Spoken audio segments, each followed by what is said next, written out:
तो पिछले वीडियो में हम लोग क्या देखे थे, स्पर्म का स्ट्रक्चर को देखे थे। क्या देखे थे? स्पर्म का स्ट्रक्चर। जैसा कि आप देख सकते हैं, सबसे पहले स्पर्म का ऊपर वाले भाग जो है वो क्या कहलाता है? वो हेड कहलाता है। हेड के जस्ट नीचे वाले जो पोर्शन है वो क्या कहलाते हैं? नेक। नेक के और नीचे वाले जो पोर्शन है उसको क्या बोलते हैं? Middle piece. और मिडिल पीस के जो नीचे वाला पोर्शन है उसको क्या बोलते हैं? टेल बोलते हैं। ठीक है, यहाँ तक तो हो चुका है, जैसा कि आपके कॉपी में भी होगा। उसके बाद और ये बताएं कि हेड में क्या क्या चीज है। स्पर्म का जो हेड है, स्पर्म का जो हेड है उसके हेड में क्या क्या बोले? 3 चीज बोले। सबसे ऊपर वाला जो पार्ट है उसको क्या बोले? एक्रोजोम। सेंटर पे जो न्यूक्लियस है, और न्यूक्लियस के चारों तरफ में क्या? साइटोप्लाज्म, कोशिका द्रव कहते हैं। ठीक है। नेक में क्या बताएं? नेक में आप देख सकते हैं, नेक में 2 सेंट्रियोल है, एक प्रोक्सिमल सेंट्रियोल और दूसरा डिस्टल सेंट्रियोल। मिडिल पीस में क्या? बहुत सारे माइटोकॉन्ड्रिया है, और मिडिल पीस में एक और है सेंट्रियोल, जिसको रिंग सेंट्रियोल बोलते हैं। और रिंग सेंट्रियोल का कोई प्रॉपर फंक्शन नहीं पता है, और नीचे आपका टेल है। तो फाइनली हम लोग यही देखेंगे कि पार्ट्स ऑफ स्पर्म। आज का जो टॉपिक है वो हमारा स्पर्म का जो भी पार्ट्स हम फिगर में देखे थे उसको थोड़ा सा और जानकारी लेंगे उसके बारे में। तो पार्ट्स ऑफ स्पर्म हम लोग क्या सीखेंगे? स्पर्म का 4 पार्ट्स है। कितना पार्ट्स? 4। हेड, नेक, मिडिल पीस और टेल। आपको याद रखना है कि स्पर्म का कितने पार्ट होते हैं? 4 पार्ट होते हैं। क्या क्या? हेड, नेक, मिडिल पीस और टेल। 4 पार्ट हो गया। ठीक है। अब हेड में क्या क्या है? तो हेड में जो सबसे इंपॉर्टेंट चीज है वो है एक्रोजोम। यही याद रखना है। ठीक है। बोलेगा कि एक्रोजोम किसका पार्ट है, तो क्या बोलोगी? एक्रोजोम हेड का पार्ट है। एक्रोजोम का काम क्या है? तो क्या लिखा हुआ है फंक्शन में देखिएगा, या ओवम के वाल। वाल मतलब दीवार। ओवम के चारों तरफ जो आपको बताए दीवार, कितना दीवार बताए थे? 3 दीवार। सबसे बाहर के दीवार का नाम क्या था? Follicular cell. बीच वाला दीवार का नाम क्या था? Corona radiata. और अंदर वाला दीवार का नाम क्या था? Zona pellucida. वो तीनों लेयर को तोड़ने में कौन हेल्प करता है? एक्रोजोम। कौन हेल्प करता है? एक्रोजोम। और आपको ये भी बताएं, वो तीनों दीवार को तोड़ने के लिए 3 अलग अलग प्रकार के केमिकल्स होते हैं। किसके पास? एक्रोजोम के पास। पहला दीवार को तोड़ने के केमिकल का नाम कोई बता सकते हो? बताओ। उसका नाम है, एक्रोजोम के अंदर जो पहला एंजाइम है जो ओवम के सबसे बाहरी लेयर को तोड़ता है, उसका नाम है हायालुरोनिडेज। क्या नाम है बाबू? हायालुरोनिडेज। कोरोना रेडियाटा को तोड़ने वाला का नाम है कोरोना पेनेट्रेटिंग। क्या नाम है? Corona penetrating. और जोना पेलुसिडा को जो एंजाइम्स तोड़ते हैं, ब्रेक करते हैं, उसका नाम है जोना पेलुसिडा। क्या नाम है? Zona pellucida.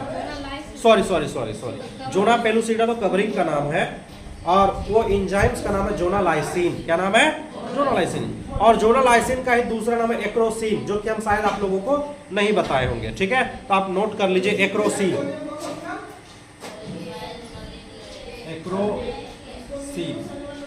एक्रोसिन जो है ये जोनालाइसिन का ही दूसरा नाम है। जोनालाइसिन एंजाइम का दूसरा नाम है एक्रोसिन। ठीक है, जो हमारा जोना पेलुसिडा को ब्रेक करता है। ठीक है। तो यहां पर एक्रोसोम का फंक्शन आपसे पूछा जा सकता है 1 नंबर के एग्जाम में। एक्रोसोम का क्या फंक्शन है? तो बहुत सारे ऑप्शन में रहेगा कि एक्रोसोम जो है वो हेल्प्स इन फर्टिलाइजेशन। ये भी ऑप्शन में रह सकता है, तो ये भी सही होगा। यानी एक्रोसोम फर्टिलाइजेशन में हेल्प करता है। बोलोगे सर कैसे फर्टिलाइजेशन में हेल्प करता है? सोचिए, अगर एक्रोसोम नहीं होता तो क्या स्पर्म ओवम के अंदर प्रवेश कर पाता? नहीं कर पाता। और जब स्पर्म ओवम के अंदर प्रवेश नहीं कर पाता तो क्या फर्टिलाइजेशन होता? मिलन होता? दोनों का न्यूक्लियस मिलता? एक्चुअली फर्टिलाइजेशन का मतलब क्या है? स्पर्म का न्यूक्लियस और ओवम का न्यूक्लियस, दोनों का न्यूक्लियस का मिलना, यह है फर्टिलाइजेशन। स्पर्म ओवम का मिलना नहीं, उसका सेल मिल गया तो फर्टिलाइजेशन हो गया, ऐसा नहीं। स्पर्म के अंदर जो न्यूक्लियस है वो ओवम के न्यूक्लियस के साथ जाकर फ्यूज्ड होगा, तो वो क्या कहलाएगा? फर्टिलाइजेशन। और ऐसा तभी होगा जब एक्रोसोम ओवम के वाल को क्या करेगा? तोड़ेगा। तो यानी कि एक्रोसोम का फंक्शन का बात करें तो ये हमारे फर्टिलाइजेशन में क्या करता है? हेल्प करता है। आगे हम बात करते हैं नेक का। आप जैसा कि जानते हैं, आपको बताए भी होंगे कि नेक के अंदर कितने प्रकार के सेंट्रियोल होते हैं? 2। एक जो न्यूक्लियस के नजदीक वाला जो सेंट्रियोल है उसका नाम है प्रोक्सिमल सेंट्रियोल। और आपको बताए हैं कि प्रोक्सिमल सेंट्रियोल का क्या फंक्शन है। आपको बताए थे ना कि स्पर्म जब ओवम के पास पहुंचता है तो ये प्रोक्सिमल सेंट्रियोल ओवम को दे देता है। और ओवम क्या करता है, जब स्पर्म ओवम का न्यूक्लियस जब मिलता है तो जो जाइगोट बनता है, तो जाइगोट के बाद जो पहली बार 1 से 2 सेल बनेगा, पहली बार जो 1 से 2 सेल बनेगा, 2 से 4 बनेगा, 4 से 8 बनेगा, तो इसको बोलते हैं सेल डिवीजन। क्या बोलते हैं? Cell division. लेकिन यहाँ एक स्पेशल टाइप का सेल डिवीजन है, उसको बोलते हैं क्लीवेज। क्या बोलते हैं? क्लीवेज। तो क्लीवेज का मतलब क्या है, ध्यान दीजिएगा। क्लीवेज, क्लीवेज एक प्रकार का कोशिका विभाजन है, सेल डिवीजन ही है। माइटोसिस सेल डिवीजन होता है, mitosis cell division in zygote. ध्यान दीजिएगा, जब हमारे जाइगोट में माइटोसिस सेल यानी कि एक सेल से 2 सेल, 2 से 4, 4 से 8, 8 से 16, हमारा देखो सबसे पहले हमारा स्पर्म ओवम मिलता है, स्पर्म ओवम मिलकर क्या बनता है? जाइगोट। जाइगोट कितने सेल का? 1 सेल का। अब वो 1 सेल से हम लोग बने हुए हैं, तो वो डिवाइड करेगा तभी तो बहुत सारे सेल का गुच्छा बनेगा, तभी तो हम लोग बनेंगे। तो पहली बार जो कोशिका विभाजन करेगा, उसको विभाजन करने के लिए सेंट्रियोल चाहिए बाबू। क्या चाहिए? और वो सेंट्रियोल होता है प्रॉक्सिमल सेंट्रियोल। यानी प्रॉक्सिमल सेंट्रियोल का फंक्शन है कि जो first cleavage of zygote, cleavage का मतलब डिवीजन, पहली बार जो जाइगोट में डिवीजन होगा, यानी जो जाइगोट है हमारा, मान लो ये जाइगोट है, तो ये 1 से जो 2 को होगा, इसमें हेल्प करेगा ये प्रॉक्सिमल सेंट्रियोल। ठीक है, तो फर्स्ट क्लीवेज में हेल्प करता है कौन? Proximal centriole. नहीं समझ में आया बात तो पल्लवी? नहीं समझ में आया तो बोलो कि नहीं समझ में आया, हम फिर से बताएंगे। समझ में आ रहा? थोड़ा थोड़ा आ रहा? तिथि तुमको किसी को? ठीक है, चलिए यहां तो समझ में आ गया ये वाला पोर्शन कि एक्रोसोम का क्या काम है। ठीक है, यहां ध्यान।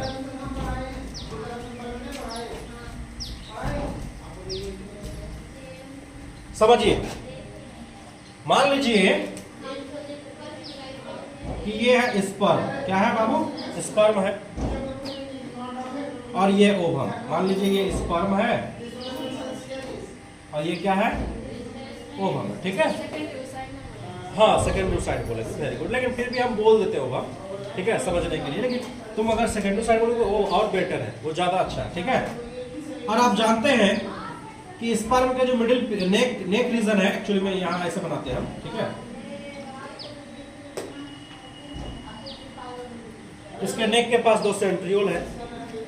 तो जब ये अंदर प्रवेश करता है, इसको और बड़ा कर देते हैं थोड़ा सा।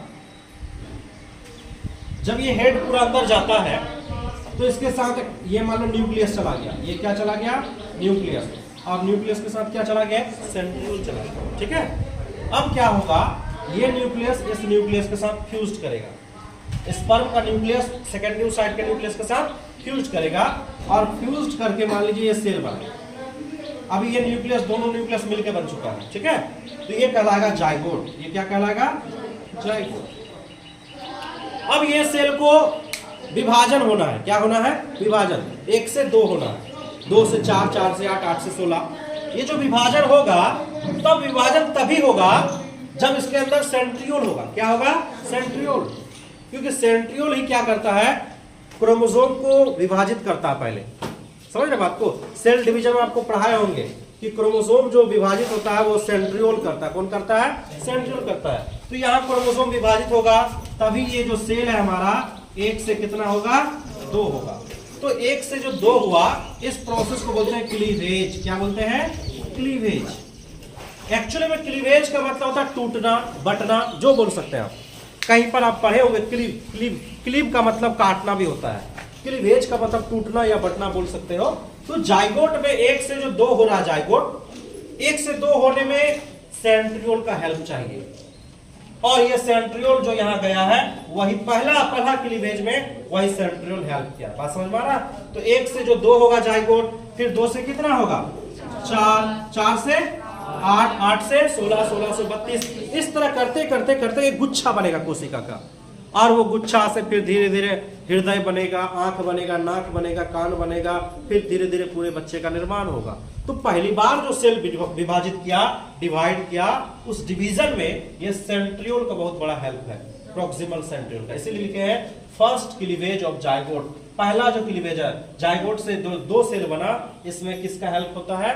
प्रॉक्सिमल सेंट्रियोल का। समझ पा रहा बात को? अब दूसरा है डिस्टल सेंट्रियोल। आप जानते ही होंगे कि डिस्टल सेंट्रियोल से एक पतला सा धागा निकला हुआ है जो कि हाफ टेल तक पहुंचा हुआ है। कहां तक? हाफ टेल, पूर्ण टेल तक नहीं पहुंचा, पूरा टेल तक नहीं पहुंचता है, उसे हम लोग कहते हैं एक्सियल फिलामेंट। लिखा हुआ है गिव राइज, निकला होता वहां से क्या निकले होते हैं? एक्सियल फिलामेंट निकले होते हैं। और एक्सियल फिलामेंट जो है स्पर्म को एक प्रकार से मजबूती प्रदान करता है, एक प्रकार से उसके बॉडी का वो स्केलेटन है। जैसे हमारे बॉडी के अंदर मजबूती बोन्स प्रदान करता है, हड्डी प्रदान करता है, मसल्स प्रदान करता है, तो उसके अंदर में एक्सियल फिलामेंट होते हैं कुछ, वो उसकी बॉडी को फ्लेक्सिबल बना के रखता है। ठीक है, तो ये था दो सेंट्रियोल का कहानी। अगर हम मिडिल पीस का बात करें तो मिडिल पीस में हमको दो चीज मिला। एक तो हमको माइटोकॉन्ड्रिया मिलता है मिडिल पीस में, जिसका नाम है स्पाइरल माइटोकॉन्ड्रिया। स्पाइरल माइटोकॉन्ड्रिया का फंक्शन क्या है? Give energy for motility. Sperm को चलने के लिए, स्पर्म को दौड़ने के लिए, मोटिलिटी मतलब गति करने, स्पर्म को गति करने के लिए क्या देता है? एनर्जी देता है, ऊर्जा देता है। आप जानते ही होंगे माइटोकॉन्ड्रिया को ऊर्जा घर कहा जाता है, कोशिका का ऊर्जा घर कहते हैं। और जिस सेल के पास जितना ज्यादा माइटोकॉन्ड्रिया होगा वो सेल उतना ज्यादा ऊर्जावान होगा। बात समझ में आ रहा ना? इसीलिए स्पर्म को काफी ज्यादा माइटोकॉन्ड्रिया की आवश्यकता होती है। और स्पर्म के अंदर जो माइटोकॉन्ड्रिया वो कहां पर है? मिडिल पीस में है। ठीक है, तो अरे मेरा चाबी होगा सर का कहाँ है? कुछ पूछेगी नहीं? सर का कहाँ है तो पूछना होगा ना।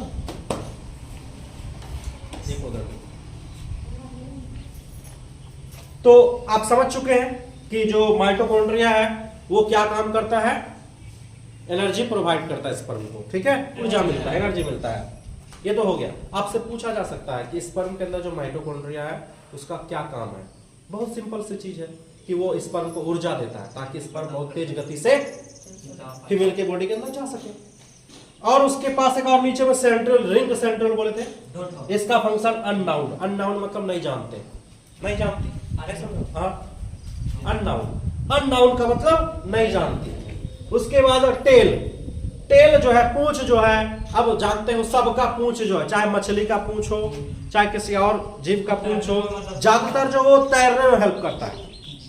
पूंछ हिलेगा स्पर्म आगे बढ़ेगा। तो स्विम, अब देखिएगा swim in A fluid medium. Fluid medium मतलब वो सीमेन जो होता है, सीमेन एक तरल पदार्थ है, वो तरल पदार्थ मेल के बॉडी से बाहर निकलता है और फीमेल के बॉडी के अंदर जाता है, या फीमेल के बॉडी के अंदर भी लिक्विड ही तो है, उस लिक्विड के अंदर वो तैर सके, फ्लूइड में वो तैर सके, इसलिए उसमें क्या लगा होता है? पूंछ लगा होता है। अगर पूंछ टूट जाएगा तो जब कोई चीज हिलेगा ही नहीं तो आगे कैसे बढ़ेगा वो?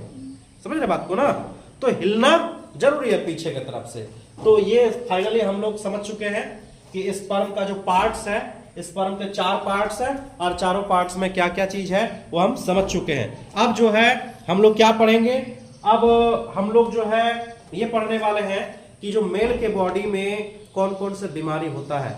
मेल रिप्रोडक्टिव सिस्टम का लास्ट टॉपिक बोल सकते हैं। मेल रिप्रोडक्टिव सिस्टम में जो हम लोग स्पर्मेटोजेनेसिस तो पढ़ लिए, अब थोड़ा सा कुछ बीमारी के बारे में पढ़ेंगे, यानी कि जो मेल रिप्रोडक्टिव डिसऑर्डर के बारे में हम लोग पढ़ने वाले हैं। इसको नोट डाउन कर लीजिए।